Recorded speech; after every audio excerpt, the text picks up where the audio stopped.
I keep making sure I don't say shit and fuck. 1, 2, 3,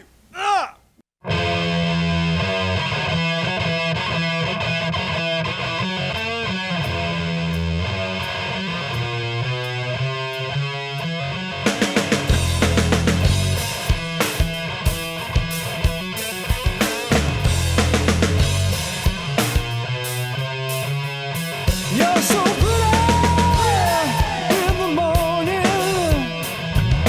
light bright on your face, asking what time it is. When we wake up in the morning, thinking about how last night got so crazy.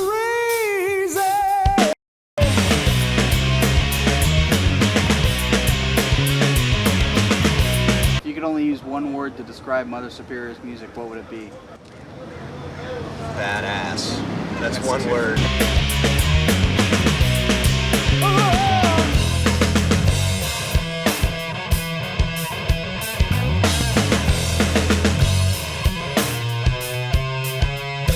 You're so pretty in the morning, lying naked with me, knotted up in the sheets. Lazy sunshine in the morning, reflecting your electrifying eyes of green. Good God!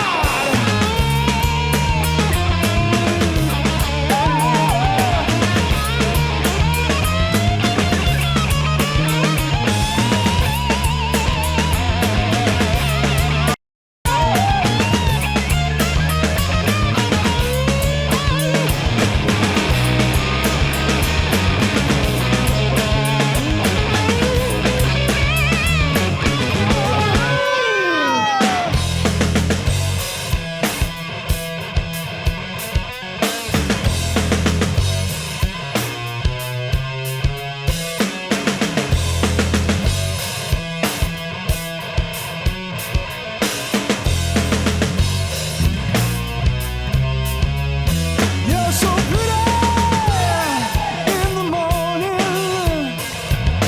New York sure is lonely, girl, when you're not around. You get so sticky in the morning. Your heavy breathing heartbeat, girl, has got me spellbound.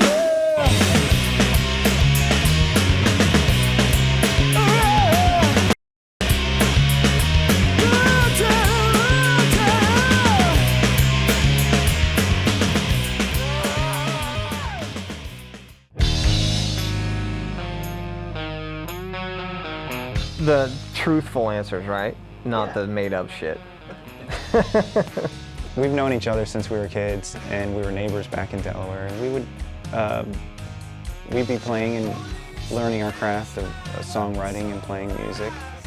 And we moved to LA when we were teenagers. Ran into Jason. Met Jim working at Tower, because we both worked at Tower on Sunset together. And he was working there when I moved down from Sacramento. So we just got to know each other pretty quick when I was advertising the fact that I was such a huge Kiss fan to everybody. And that's just kind of what I do. Got together with Jason to play some Kiss songs. So that's really how the band started, I think, is we weren't intentionally forming a band as much as we got together just to play Kiss songs originally. Started with Strutter, first song, first Kiss album. Saw how far we could go. We got up to like Dress to Kill that night, and I think we were a band. We wanted to concentrate on songwriting too when we moved out. And I think meeting Jason changed that a little. Yeah. We went through so many drummers, it was like, you know what? Maybe we should just be songwriters, forget about it. Lieber Stoller or something. Yeah, and then we found a great drummer that liked our songs. When we became a trio, we became Mother Superior. After we became Mother Superior, it became real easy to make music. The creation of the music is one of the coolest things, and we're not a band that really has trouble doing that, thankfully. You know, we're always pushing each other to come up with more stuff. Guitar for it. John Lennon uses on Long and Winding Road and Let It Be. It's a 6-string bass. Okay. What pops that out to you next? not only go on but Phil Volk from the Raiders, the Vox bass. Fender Jazz, say no more. If it's got Fender or Gibson on it, get it. Buck.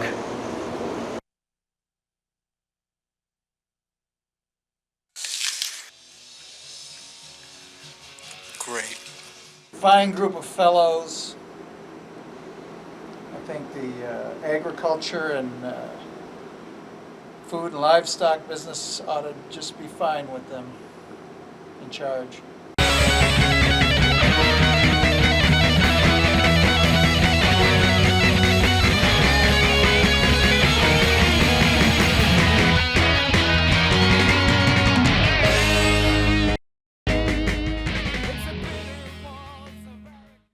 We set out to do the same thing I think we do with every record, and that's take a step forward. We were toying with the idea of working with Wayne as a producer because we did a song with Wayne called Black Silk a year before, and it came out really good, and it was great working with Wayne. Yeah, we could definitely relate to him. Pain in the ass.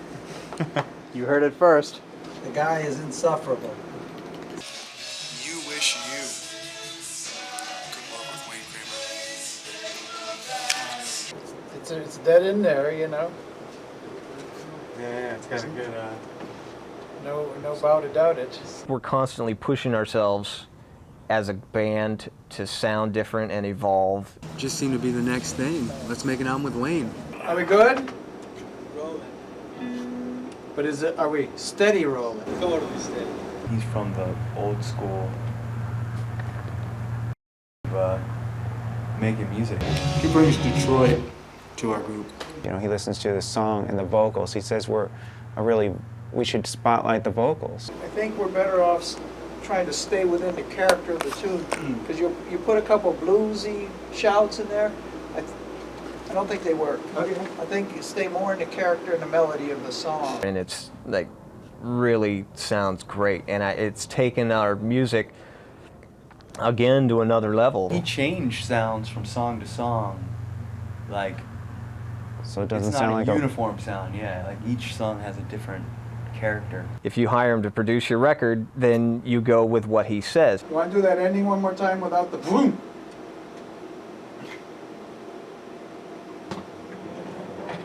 You want to do it again? Just the bass part on the end. Okay. He definitely put his stamp on it. And he keeps it heavy, the heavy. Steady rolling. He's a soul man.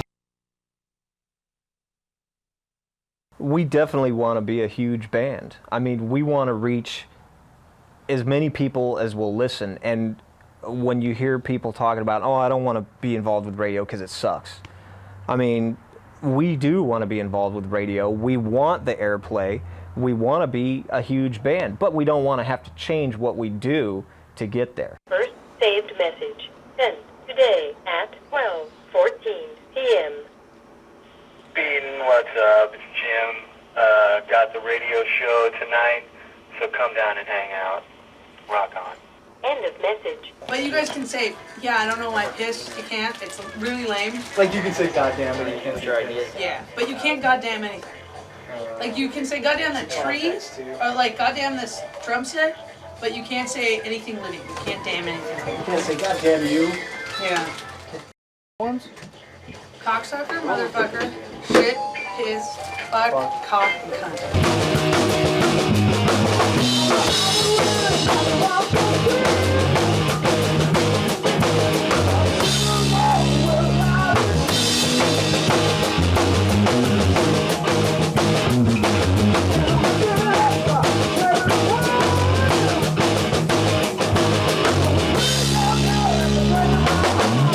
So everybody reintroduce yourselves, get up on the mic so everybody can hear you, and let people know who you are. Hi, this is Kid Rock, and this is Marcus Blake, bass player.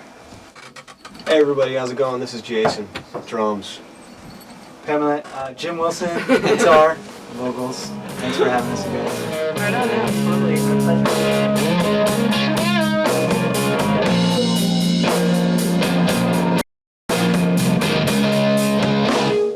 Till it's gone away.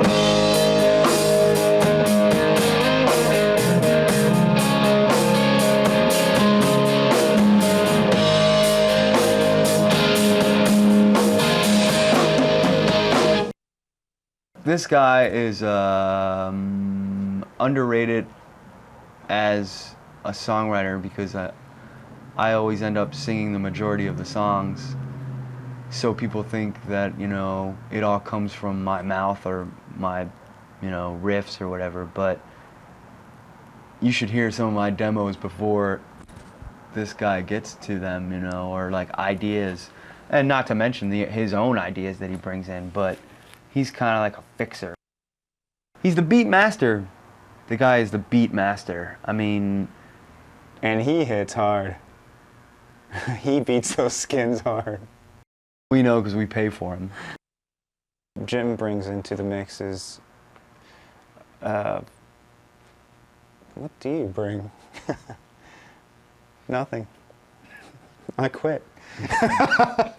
There was this lead guitarist spot in the group that was like this revolving door.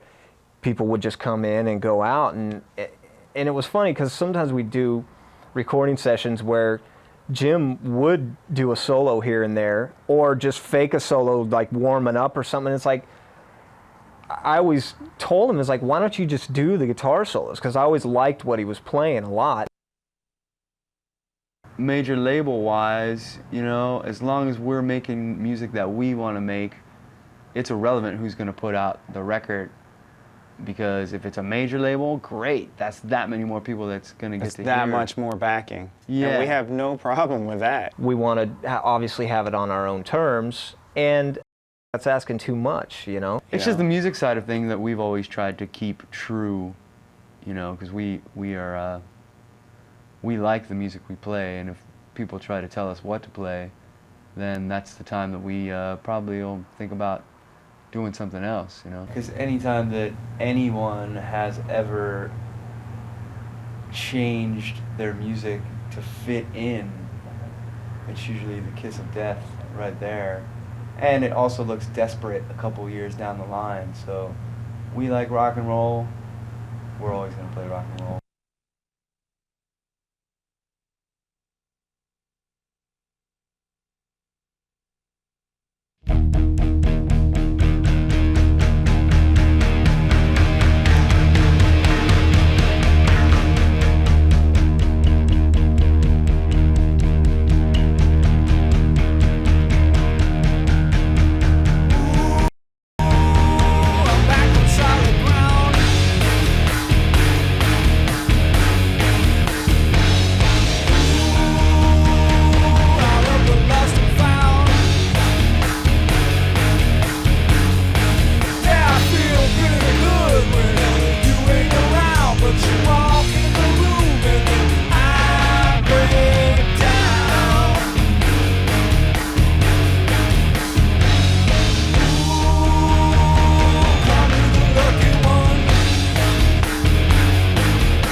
the stuff we're recording right now?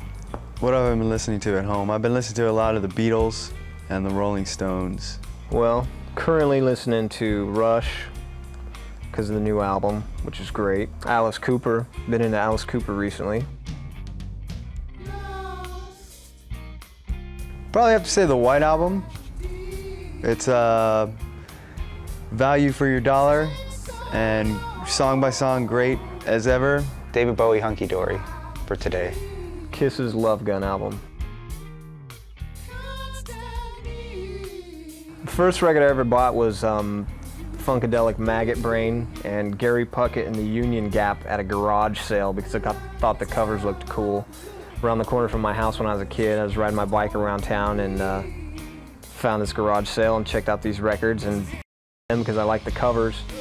And then my mom freaked out when she heard the intro to Maggot Brain and threw it away or something. The record doesn't exist anymore, but those are the first two records I bought. So I bought them together and first purchase, pretty good. The first record I ever bought was this horror story record. Like each song, I would say, has like the giant crab that killed this city, and I got it back in Delaware. It was probably a Three Dog Night 45 or something, and probably bought it at Sears or something like that. Anywhere that they had records, that's where you'd find me.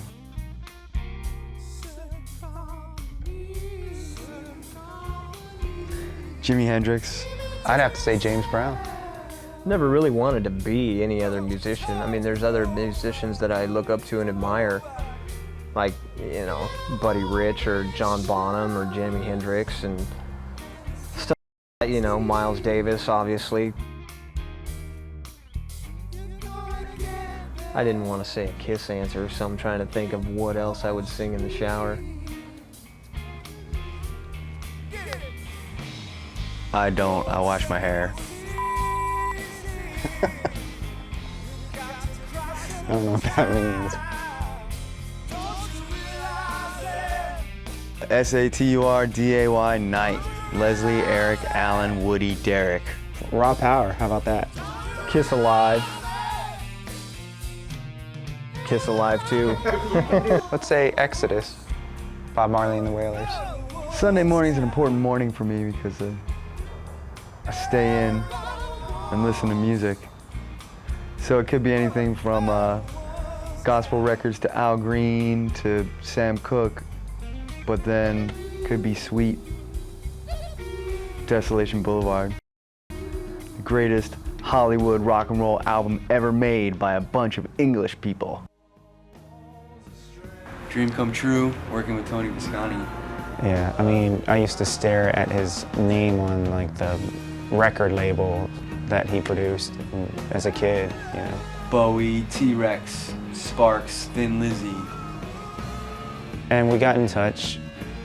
We met up in New York, got to be friends, and we had a track that we recorded already Called Four Walls. And we brought the demo over to his studio, little did he know. Popped it in and said, "Do you hear anything?" And he said, "I can hear strings, I can hear horns, I can hear harmonica."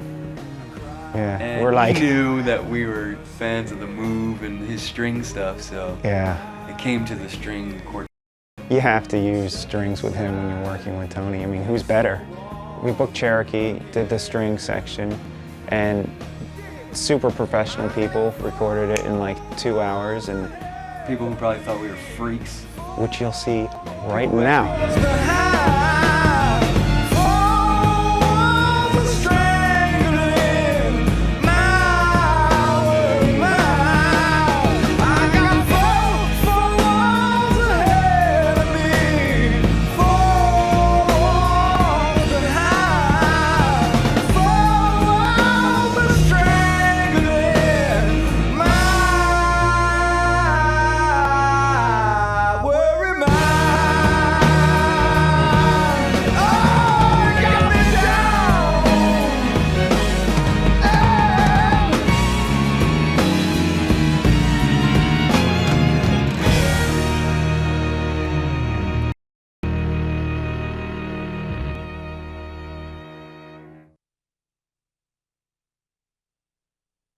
This is band true. paid our dues. This is a true fucking story. Bleep that out if you want. If you're a real director, you'll leave it in. No, We gotta have be paid our nice. dues. We moved to California. First, we got a bunch of odd jobs because we couldn't get a real job. So we were delivering LA weeklies, delivering Senior Life straight to the recycling center and collecting the cash. And we were, I tried to get a job at a pizza delivery place, but they said I had to cut my hair. And we ended up shoveling shit, Yeah. cleaning this guy's farm with knee-high horse shit, neglected horses. He was a doctor. He was working on his It daughter's was totally head. weird. Yeah, it's like the island of Dr. Moreau or something. Like his daughter was his experiment. or Yeah, she was like, "Ugh," and she had a big cut on her head. And so he's like, I just clean out the stables. And we went out there with shovels and something. Yeah, shit was this high. took one fucking swoop with the shovel. Oh, sorry. And Marcus almost passed out. The stench of shit and heat. Not to mention, I went to take a leak, and I did so on an electric fence. Bad move. Well, it's a space that I always try and stay in, and when I get pulled out of that space, I get really frustrated. When outside things, if they pull me out of that space, I'm constantly trying to stay in there. I mean, it could be anything. It could be a distraction at home or something, you know, and there is that space that I think every artist wants to get into, and I'm always, you know, I want to stay in that space because that's where I'm most comfortable and I feel like something's happening.